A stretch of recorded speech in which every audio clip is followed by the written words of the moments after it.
நம்ம என்ன நினைக்கிறோமோ அதுதாங்க பிளானட் பண்ணும். நம்ம மனசு தான். நான் சூப்பராக இருக்கேன் தினம் இதை மட்டும் சொல்லிட்டு போங்க. மீன ராசிக்காரங்க சூப்பராக இருப்பீங்க. எதை பற்றியும் கவலைப்படாதீங்க. நான் சூப்பராக இருப்பேன்னு கமெண்ட் பண்ணுங்கள். சூப்பராக இருப்பீங்க. பிரபஞ்சத்துக்கு கேட்கட்டும். நீங்கள் டைப் பண்ணும்போதே உங்களுடைய கை ஃபிங்கர் வழியே அப்படி கேட்கும். ராகுட்ட சொல்லிவிடுங்க நான் சூப்பராக இருக்கேன்னு.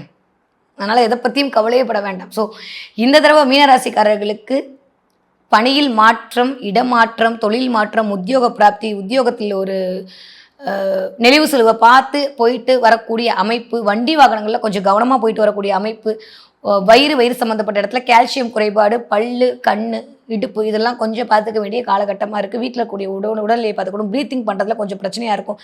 நிறையா பேருக்கு காய்ச்சல் வரும். சில பேருக்கு பேராஸ்டமால் போடுவாங்க, சில பேருக்கு ஐவி போடுவாங்க. நம்மளுக்கு கொஞ்சம் 2வது ரகத்தில் இருக்கும். நெபுலைசர் வைக்கிறதுக்கான வாய்ப்பு கொண்டு வந்து கொடுக்கும். வீட்டில் இருக்கவங்களுக்கும் நம்மளுக்கும் சளி தொண்டர்கள் மூலமாக நெபுலைசர் வைப்பாங்க முதல் 2 மாதங்கள். ஸோ கொஞ்சம் மருத்துவமனையை நாட வேண்டி இருக்கலாம். அதுக்கப்புறம் வரக்கூடிய காலகட்டம்லாம் சூப்பராக இருக்குது.